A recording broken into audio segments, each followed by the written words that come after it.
ఈరోజు మన RRB group డికి ఎవరైతే ప్రిపేర్ అవుతున్నారో వాళ్ళందరి కోసం సిలబస్ ఏంటి, ఏ టాపిక్ నుంచి ఎన్ని మార్కులు వస్తున్నాయి, ఫస్ట్ మనం ఓవర్ వ్యూ చూసి దాని ప్రకారం మనం ప్రిపరేషన్ అనేది స్టార్ట్ చేయాలి. ప్రజెంట్ నా పేరు గోపి, నేను ఆర్ఆర్బి గ్రూప్ డి క్రాక్ చేశాను 2023లో. సో నా యొక్క ఎక్స్పీరియన్స్ దేని నుంచి ఎన్ని బిట్లు వస్తున్నాయి, మనం ఏ విధంగా ప్రిపేర్ అవ్వాలి, ఒక చిన్న వీడియో ద్వారా మీ అందరికీ ఎక్స్ప్లెయిన్ చేస్తున్నాను. ఈ వీడియోలో మనం దాని గురించి తెలుసుకుందాం. ఫస్ట్ ఆఫ్ ఆల్ మనకి టోటల్ 100 మార్క్స్ ఉంటాయి. 100 మార్క్స్కి మనకి టైం వచ్చి 90 మినిట్స్ ఉంటుంది. 90 మినిట్స్ అంటే 1.5 అవర్. నెగిటివ్ మార్కింగ్ అనేది 1/3. 1/3 అంటే మనం మూడు క్వశ్చన్లు రాంగ్ అయితే 1 మార్క్ పోతుంది. సో మనం నెగిటివ్ మార్కింగ్ ఉంటుంది కాబట్టి మ్యాక్సిమం మనం యాక్యురసీ పెట్టడానికి ట్రై చేయాలి. ఎట్టి పరిస్థితుల్లో కూడా నెగిటివ్ మార్కింగ్ పెట్టడానికి చూడకూడదు. బై ఛాన్స్ 50-50 మేబీ పాసిబిలిటీ ఉంటే తప్ప మ్యాక్సిమం నెగిటివ్ మార్కింగ్ వెళ్ళకూడదు. ఎట్టి పరిస్థితుల్లో కూడా మన యాక్యురసీ ఎలా ఉండాలి అంటే 90% యాక్యురసీ ఉండేటట్లు చూసుకోవాలి. అలా అయితే మనం రేస్లో ఉండగలం. ఇప్పుడు నెక్స్ట్ వచ్చేసరికి ఏంటంటే 100 మార్క్స్కి మనకి మినిమం 75 to 80 ప్లస్ ఈ రేస్ అంటే 75 to 80 ప్లస్ మార్క్స్ ఎవరికైతే వస్తాయో వాళ్ళు మనకి రేస్లో ఉంటారు. ఎందుకంటే ప్రెసెంట్ ఇప్పుడు 2026 నోటిఫికేషన్లో మన జాబులు ఆల్మోస్ట్ 22,000 అంటే 22,000 నోటిఫికేషన్ వచ్చింది. ఇందులో మనకి చాలా మంది ఏమనుకుంటారు అంటే 22,000 ఎక్కువ కదా అని అనుకుంటుంటారు. కానీ అది జోన్ వైజ్ మొత్తం మనకి 17 జోన్లు ఉన్నాయి. ఈ జోన్ వైజ్ మనం డివైడ్ చేస్తే ఒక్కొక్క జోన్కి డివైడ్ చేస్తే మొత్తం చాలా తక్కువ పోస్టులు ఉన్నాయి. జోన్ వైజ్ డివైడ్ చేసి ఆ తర్వాత మన కేటగిరీ వైజ్ అంటే open category, OBC, SC, ST, ex service quota ఇలా డివైడ్ చేసాక మనకి ఆ యొక్క పోస్టులు చాలా తగ్గిపోతున్నాయి. ఇందులో వచ్చేసరికి మనం ప్రజెంట్ ఈ యొక్క వాల్యూ చూసాక నెక్స్ట్ ఇంకో వీడియో చేస్తాను. మనం ఏ పోస్టులు మనం సెలెక్ట్ చేసుకోవాలి. ప్రజెంట్ నేను ట్రాక్ మ్యాన్గా పనిచేస్తున్నాను. సో అప్పుడు ఏంటంటే నాకు ఎక్స్పీరియన్స్ లేక 1-2 ఏంటంటే అవగాహన లేక నేను ట్రాక్ మ్యాన్ ఫస్ట్ ఆప్షన్గా సెలెక్ట్ చేసుకున్నాను. దానివల్ల నాకు మంచి మార్కులు వచ్చినా సరే నాకు ఫస్ట్ ఆప్షన్ ట్రాక్ మ్యాన్ ఇచ్చాను కాబట్టి నాకు ట్రాక్ మ్యాన్ జాబ్ ముందు వచ్చింది. చాలా మందికి ఏంటంటే నాకు తక్కువ మార్కులు వచ్చినా కూడా స్మార్ట్స్ మ్యాన్ చేస్తున్నారు. అది ట్రాక్ మ్యాన్ అంటే బెటర్గా ఉంటుంది. అప్పుడు నాకు తెలిసి వచ్చింది ఏంటంటే నాకు తెలియలేదు ట్రాక్ మ్యాన్ అంటే గ్రూప్ డీలో పెద్ద అవగాహన లేకపోవడం వల్ల నేను ఫస్ట్ ఆప్షన్ దానికి ఎక్కువ వచ్చింది. తర్వాత స్మార్ట్స్ మ్యాన్ అంటే నేరులో వర్క్ ఉంటుంది, సింపుల్గా ఉంటుంది, చాలా బాగుంటుంది. అలా చాలా రకాల డిపార్ట్మెంట్స్ ఉన్నాయి ట్రాక్ మ్యాన్ కంటే బెటర్గా.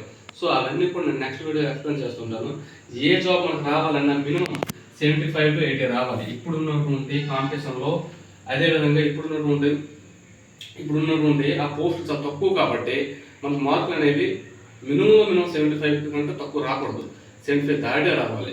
అలా రావాలి అంటే మనం దేని నుంచి ఎంత స్కోర్ చేయొచ్చు, దేని నుంచి మ్యాక్సిమం స్కోర్ చేయొచ్చు అనే పాసిబిలిటీస్ అనేవి మనం ఈ వీడియోలో మనం తెలుసుకుందాం.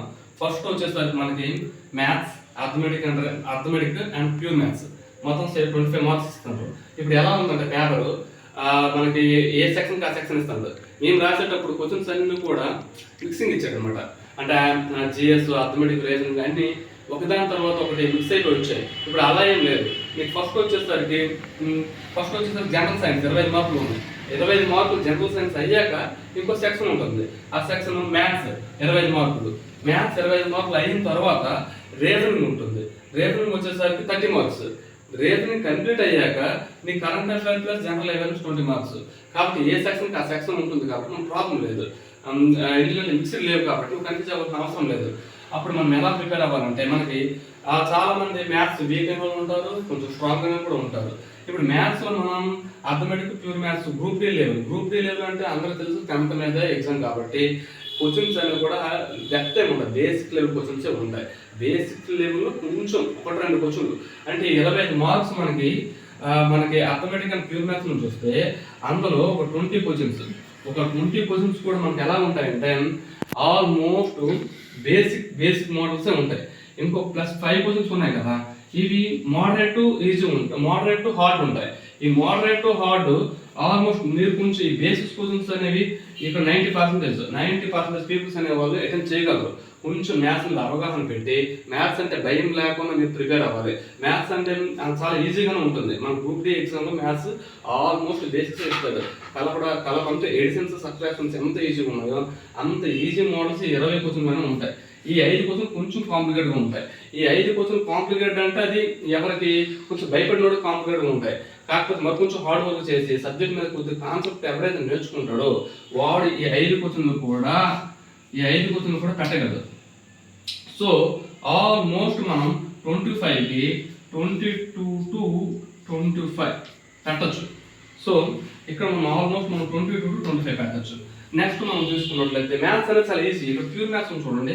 ఈ ప్యూర్ మ్యాథ్స్ నుంచి మనకి ఏముంటాయి, ప్యూర్ మ్యాథ్స్ వచ్చేసరికి 2D mensuration, 3D mensuration, geometry, అదేవిధంగా ట్రాగోనోమెట్రీ ఉంటాయి. ఇవన్నీ కూడా బేసిక్ లెవెల్ క్వశ్చన్లే. అట్లకి పెద్దగా మీరు భయపడవలసిన అవసరం. చాలా మంది ఏంటంటే అర్థమెటిక్ చేస్తారు, ప్యూర్ మ్యాథ్స్కి వచ్చేసరికి కొంచెం భయపడతారు, కన్ఫ్యూజ్ అవుతారు.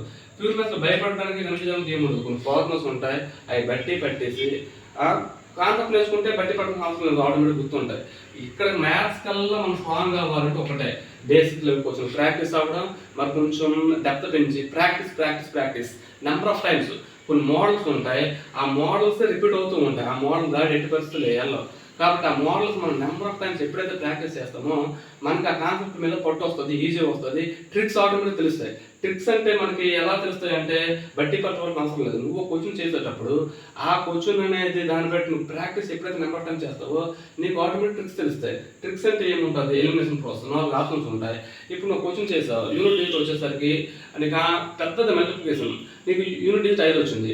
అక్కడ ఆప్షన్స్ వచ్చేసరికి 2 ఆప్షన్స్ వచ్చేసరికి 4, 3 ఉన్నాయి, ఇంకో 2 ఆప్షన్స్ 5 ఉన్నాయి. అంటే 2 క్వశ్చన్లు ఎగిరిపోతుంది, మొత్తం చేయగలరు. ఫస్ట్ నువ్వు ఎప్పుడైతే మల్టిప్లై చేసావు 5 వచ్చింది, అయిపోయింది. తర్వాత సెకండ్ చెక్ చేసుకుంటావు. అలా కొన్ని ట్రిక్స్ ఉంటాయి అన్నమాట. ఇవన్నీ ఈజీ. మనం ఆటోమేటిక్ అదేవిధంగా ప్యూర్ మ్యాథ్స్ అనేవి ఏ విధంగా ఏంటి ఎలా నేర్చుకోవాలంటే తర్వాత ఒక వీడియోలో నేను చెప్తాను. ప్రెజెంట్ వచ్చేసరికి మనం దేని నుంచి ఎన్ని మ్యాథ్స్ క్యారీ చేయొచ్చు. ఒక బేసిక్ స్టూడెంట్, ఒక యావరేజ్ స్టూడెంట్ అనేవాడు ఎన్ని క్వశ్చన్స్ మనం అటెంప్ట్ చేయొచ్చు, మ్యాథ్స్ స్కోర్ ఎంత చేయొచ్చు, ఏ విధంగా చేయొచ్చు అనేది ఈ వీడియోలో మనం తెలుసుకుందాం. నెక్స్ట్ వచ్చేసరికి రీజనింగ్ అంటే చాలా ఇంట్రెస్టే, ఈజీగానే ఉంటుంది, కష్టంగా ఏముండదు. ఆల్మోస్ట్ ఇక్కడ 30కి 28 to 30 క్వశ్చన్స్ కూడా అటెంప్ట్ చేయొచ్చు. 28 to 30 అటెంప్ట్ చేయొచ్చు. ఎలా చెప్తున్నాను 28 to 30 అటెంప్ట్ చేయొచ్చు అంటే, ఇప్పుడు మీ అందరూ కూడా బేసిక్ లెవెల్. ఇక్కడ మ్యాథ్స్ ఏంటంటే coding, decoding, blood relation, directions, sitting arrangements, తర్వాత పజిల్స్, ర్యాంకింగ్, ఆల్మోస్ట్ వీటిలోంచే వస్తాయి. అన్ని కూడా ఈజీ. నాన్ మ్యాథ్స్ స్టూడెంట్ కూడా భయపడక్కర్లేదు. కొంచెం ఇంట్రెస్ట్ పెట్టి, కాన్ఫిడెన్స్ పెట్టి, కొంచెం ఎక్కువ practice, number of time practice చేస్తే ఆ నాన్ మ్యాథ్స్ స్టూడెంట్స్ కూడా 28 to 30 స్కోర్ చేయొచ్చు, ఈజీగా స్కోర్ చేయొచ్చు. ఎందుకంటే ఇది గ్రూప్ డే ఎగ్జామ్ కాబట్టి అంత డెప్త్ ఏమి ఇచ్చాడు. బ్యాంకింగ్ లెవెల్ పజిల్స్ ఉండవు, బ్యాంకింగ్ లెవెల్ సిట్టింగ్ అరేంజ్మెంట్స్ ఉండవు.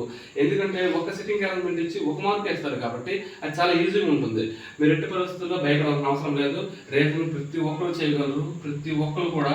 ఎందుకంటే మన సిలబస్లో ఆల్మోస్ట్ రీజనింగ్ ఏ టాపిక్స్ ఉన్నాయి, ఏంటి ముఖ్యంగా మీరు చేయవలసింది ఏంటంటే ప్రీవియస్ పేపర్స్ ఎన్ని పేపర్స్ ఉంటాయి, ఎంత మీకు సోర్స్ దొరుకుతుంది అంత previous papers number of time practice చేస్తే ఆటోమేటిక్గా 28 to 30. ఫస్ట్ ఏంటంటే మీకు కాన్సెప్ట్ తెలియాలి, బేసిక్స్ అన్నీ వచ్చి ఉండాలి. ఆ తర్వాత మీరు నెంబర్ ఆఫ్ టైం ప్రాక్టీస్ చేస్తుంటే ఆటోమేటిక్ ఈజీ అయిపోతుంది 80%. సో ఇక్కడ 28 to 30 ఈజీ స్కోర్ చేయొచ్చు. ఇక్కడ మనకి మ్యాథ్స్ 22 to 25 ఈజీగా స్కోర్ చేయొచ్చు. ఇంకా నెక్స్ట్ జనరల్ సైన్స్ అనేది మనకి ఏంటంటే ఈ యొక్క మ్యాథ్స్ ఉన్నా చూడండి, మ్యాథ్స్ అండ్ రీజనింగ్ అనేది అందరికి కామన్. కొంచెం బాగా ప్రాక్టీస్ చేసి మ్యాథ్స్ చూడడం, నాన్ మ్యాథ్స్ చూడాలి. మ్యాథ్స్ అయితే మరో 2-3 క్వశ్చన్లు ఎక్కువ చేయగలరు, నాన్ మ్యాథ్స్ కంటే అంతే తేడా. కానీ ఇది అనేది వాడికి డిఫికల్టే, మ్యాథ్స్ స్టూడెంట్స్ డిఫికల్టే, నాన్ మ్యాథ్స్ డిఫికల్టే. ఇది మీరు జనరల్ సైన్స్ అంటే 10th లోపు మనం ఏమైతే నేర్చుకున్నామో 10th లోపు అంటే స్కూల్ లెవెల్ సైన్స్ మాత్రమే వస్తుంది. సో మీరు దీని గురించి భయపడక్కర్లేదు. ఒకవేళ ఇక్కడ ఏంటంటే మనకి ఒకప్పుడైతే డైరెక్ట్ క్వశ్చన్స్ వచ్చేది 2016, 2018 అప్పుడు జరిగే గ్రూప్ ఎగ్జామ్స్ ఎలా అంటే డైరెక్ట్ క్వశ్చన్ వచ్చేది, డైరెక్ట్ పెట్టేవాళ్ళం. ఇప్పుడు మనకి ఎలా ఇస్తానంటే కాన్సెప్ట్, ప్రతిదీ కూడా మనం కాన్సెప్ట్ నేర్చుకుంటే ఆటోమేటిక్గా పెట్టగలం. ఎలిమినేషన్ ప్రాసెస్ ద్వారా అంటే కింద వాటిలో సరైనది ఏంటి, సరికానిది ఏంటి, ఇలా మన కాన్సెప్ట్ అనేది నేర్చుకోగలిగితేనే మనం పెట్టగలం. జనరల్ సైన్స్ 25 కదా, ఆల్మోస్ట్ 25కి ఎలా ఉంటుందంటే మనకి సిలబస్ ఉంటుంది కాబట్టి సిలబస్లో ప్రతి కాన్సెప్ట్ మనకు దొరికిన మెటీరియల్స్ సోర్సు దాన్ని బట్టి మెయిన్స్ ఏంటంటే కొన్ని టాపిక్స్ ఉంటాయి, అవి ఈజీ టాపిక్స్ ఉంటాయి, వాటిలో ఎట్టి పరిస్థితులు బిట్టు పోకూడదు.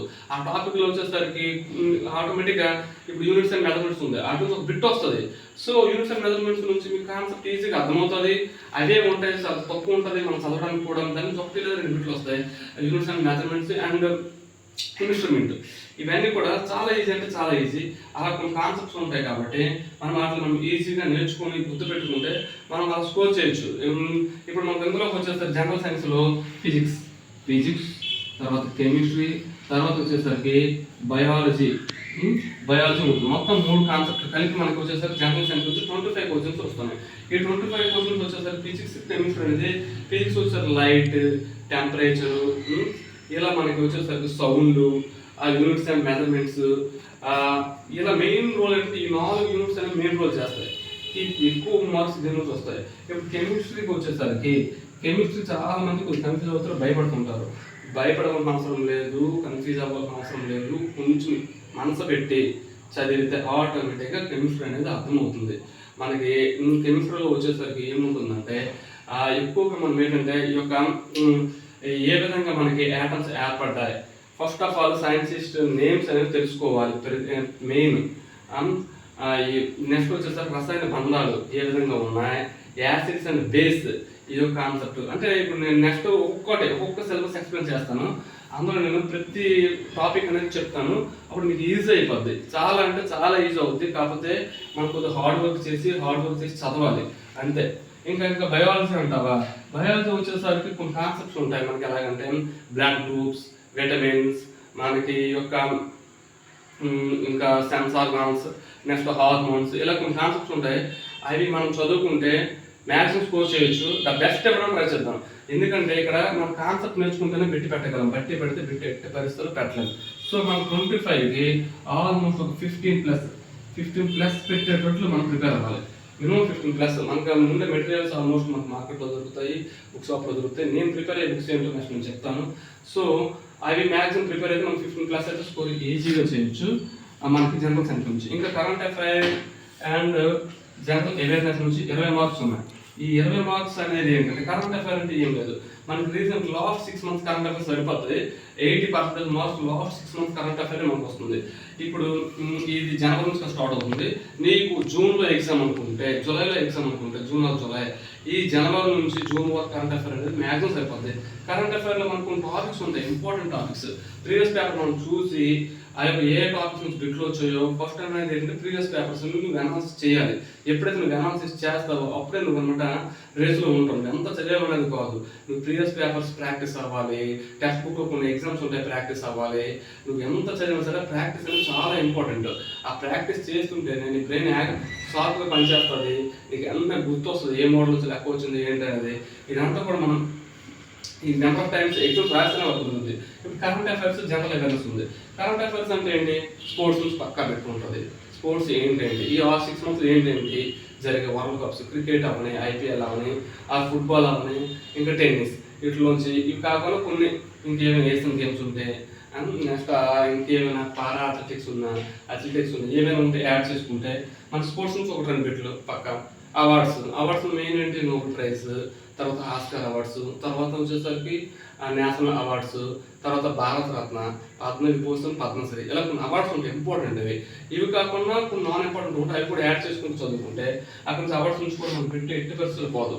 నెక్స్ట్ వచ్చేసరికి ఏంటంటే న్యూ అపాయింట్మెంట్స్, కొత్తగా ఎవరైతే కొత్తగా చేరారు అంటే ఇప్పుడు మనకి ప్రెసిడెంట్ ఎవరైనా చేంజ్ అయ్యారా, వైస్ ప్రెసిడెంట్ ఎవరైనా చేంజ్ అయ్యారా, ఎలక్షన్ కమిషనర్ ఎవరైనా చేంజ్ అయ్యారా, ఇలా ప్రతిదీ కూడా మనం చదువుకుంటే మ్యాథ్స్ స్కోర్ చేయొచ్చు. Current affairs, science and technology నుంచి 1 బిట్, 1 లేదా 2 బిట్లు వస్తాయి. అదేవిధంగా CMs అండ్ గవర్నర్స్ నుంచి 1 బిట్ పక్కాగా వస్తుంది. ఇలా కొన్ని బిట్స్ అనేవి మనకి ఏంటంటే కరెంట్ అఫైర్ అంటే కొన్ని కీ పాయింట్స్ ఉంటాయి. వాటి నుంచి ఇక్కడ 10 మార్కులు మ్యాథ్స్ కరెంట్ అఫైర్ అనుకుంటే ఈ 10కి 10 డిఫరెంట్ టాపిక్స్ నుంచి వస్తాయి. ఆ టాపిక్స్ మనం A to Z చదివేటట్లు ఉంటే ఆల్మోస్ట్ 10కి కనీసం మనం ఒక 7 బిట్లు పెట్టగలం. 7 లేదా 6 నుంచి 7 పెట్టగలం. నెక్స్ట్ వచ్చేసరికి ఏంటి, జనరల్ అవేర్నెస్ ఉంది. జనరల్ అవేర్నెస్ అంటే స్టాటిక్ పార్ట్, అదేవిధంగా కల్చరల్ పార్ట్. మెయిన్ ఇప్పుడు ఒకప్పుడు స్టాటిక్ పార్ట్ ఇచ్చేవాడు. ఎలాగా ఈ యొక్క యూఎన్ఓ ఎప్పుడు ఏర్పడింది, లేకపోతే దాని యొక్క హెడ్ క్వార్టర్ ఏంటి, లేదా ఏదో ఒక దేశం కంట్రీ ఇచ్చేవాడు దాని యొక్క కరెన్సీ ఏంటి, లేదా దాని యొక్క క్యాపిటల్ ఏంటి. ఒకప్పుడు పేపర్ అలా ఉంటుంది. ఇప్పుడు వచ్చేసరికి జనరల్ అవేర్నెస్ అంటే ఎలా ఉంది అంటే కరెంట్ అఫైర్స్తో బేస్ చేసుకుంటూ చదువుకుంటూ జనరల్ అవేర్నెస్ అనేది మనకు కవర్ అవుద్ది. ఏ విధంగా కవర్ అవుద్ది? మన జనరల్ అవేర్నెస్ అంటే మెయిన్గా ఇప్పుడు ఆర్ట్ అండ్ కల్చర్ ఉంది. ఆర్ట్ అండ్ కల్చర్ నుంచి ఎక్కువ క్వశ్చన్స్ అనేవి మనకి రిపీట్ అవుతూ ఉంటాయి. ఆర్ట్ అండ్ కల్చర్ అంటే మన యొక్క కంట్రీలో ఫెస్టివల్స్, ఇంపార్టెంట్ ఫెస్టివల్స్, ఒక ఫెస్టివల్ ఇస్తాడు, అది ఏ స్టేట్కి చెందింది. అదేవిధంగా మనకి డ్యాన్స్ ఫామ్స్ ఇస్తాడు, అవి యొక్క ఏ స్టేట్కి చెందింది అని అడుగుతాడు. అదేవిధంగా మనకి ఏంటంటే క్లాసికల్ లాంగ్వేజ్ అని కొన్ని ఉంటాయి, లాంగ్వేజ్ ఇస్తాడు, అది ఏ స్టేట్కి చెందిందని అడుగుతాడు. ట్రైబల్ లాంగ్వేజ్ అనేది ఉంటాయి కొన్ని లాంగ్వేజ్, అవి ఏ స్టేట్కి చెందినని అడుగుతాడు.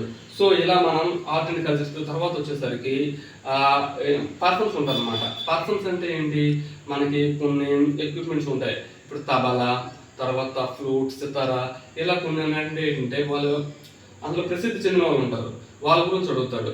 ఆ యొక్క పర్సన్ నేమ్ అడుగుతాడు, ఇతను దేనికి చెందినవాడు అని అడుగుతాడు. ఈ విధంగా కొన్ని క్వశ్చన్స్ ఉంటాయి. తర్వాత ఇంకేంటంటే బుక్స్ అండ్ ఆర్డర్స్ ఉంటాయి. మనకి బుక్స్ అండ్ ఆర్డర్స్ ఏ విధంగా ఉంటాయంటే మనకి ప్రీవియస్ చాలా ఇంపార్టెంట్ బుక్స్ కొన్ని ఉంటాయి, కొన్ని రాష్ట్రపతులు రాసిన బుక్స్ అయినా.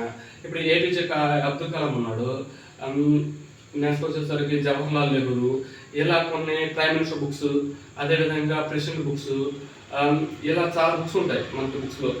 అవి మెయిన్ బుక్స్ అండ్ ఆర్డర్స్ అంటే ఇలా ప్రెసిడెంట్స్, ప్రైమ్ మినిస్టర్ ఇలా రాసిన బుక్స్తో పాటు అదేవిధంగా ఇప్పుడు రవీంద్రనాథ్ ఠాగూర్ ఉన్నారు, అతను రాసినటువంటి బుక్స్, కొంతమంది సాహిత్యవేత్తలు ఉంటారు కదా వాళ్ళు రాసిన బుక్స్, ఇలా బుక్స్, స్వామి వివేకానంద చెందిన ఏవైనా బుక్స్, ఇవన్నీ కూడా ఇందులో బుక్స్ అండ్ ఆర్డర్స్ కూడా కవర్ చేసుకుంటూ చదువుకోవాలి. ఈ 10 మార్కులు మనకి ఇంకేముంటాయంటే స్టాటిక్ పార్ట్లో స్టేట్స్ ఎప్పుడు ఏర్పడ్డాయి. మెయిన్గా నార్త్ ఈస్ట్ స్టేట్స్ ఉంటాయి, సిక్కిం, నాగాలాండ్, ఇలా ఈ స్టేట్స్ ఎప్పుడు ఫామ్ అయ్యాయని ఈరు అడుగుతాడు. వీటితో పాటు వచ్చేసరికి యునెస్కో హెరిటేజ్ సైట్స్ అని ఉంటాయి కొన్ని, అవి చదువుకోవాలి. అప్పుడు మన తాజ్మహల్ ఉంది, ఏ ఇయర్లో ఇది యునెస్కో దాన్ని గుర్తించింది అని అడుగుతాడు. అదేవిధంగా మనకి రెడ్ ఫోర్ట్ ఉంది, దాన్ని ఏ ఇయర్లో మనకి యునెస్కో గుర్తించిందని అడుగుతాడు. సో ఈ విధంగా మనకి జనరల్ అవేర్నెస్ అనేది ఇంపార్టెంట్. ఇటు నుంచి ఎక్కువ క్వశ్చన్స్ ఉన్నాయి. ఒకప్పుడు అయితే మనకి ఎవరు ప్రైమ్ మినిస్టర్ ఎవరు, అప్పుడు ఎవరు, లోక్సభ స్పీకర్ ఎవరు, ఇలా అడిగేవాళ్ళు. ఇప్పుడు అంతా ప్యాటర్న్ అంతా మారిపోయింది, ఎగ్జామ్ ప్యాటర్న్ అంతా కూడా పూర్తిగా మారిపోయింది. దీని నుంచి ఇప్పుడు మన జనరల్ అవేర్నెస్ 10 క్వశ్చన్స్ వస్తున్నాయి. ఈ 10లో కనీసం ఒక 7 క్వశ్చన్స్ 6 to 7 అటెంప్ట్ చేయొచ్చు.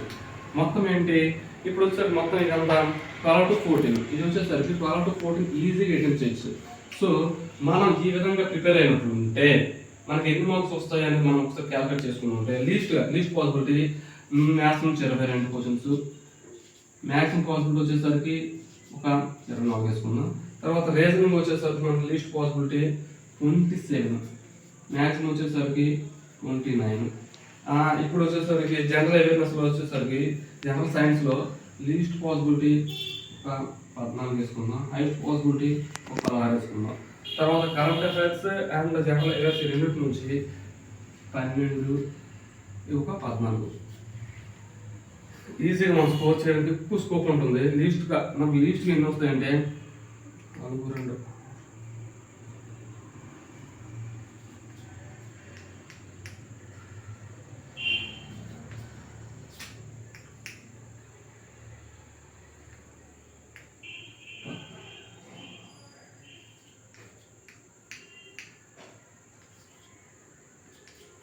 లీస్ట్గా 75 ఈజీ స్కోర్ చేయొచ్చు. ఎలా మనం కొంచెం హార్డ్ వర్క్ చేసి కాన్సెప్ట్ మీద ఇంట్రెస్ట్ పెట్టుకొని బాగా ప్రాక్టీస్ చేస్తే 75 కంటే తగ్గ.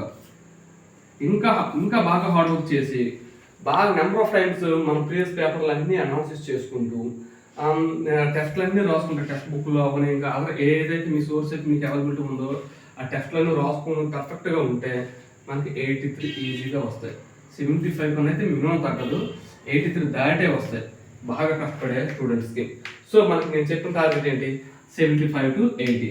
సో మనకి ఎప్పుడైతే 75 దాటితే మనం ఆల్మోస్ట్ రేస్లో ఉంటాం, మ్యాక్సిమం ఛాన్స్ ఉంది జాబ్ రావడానికి.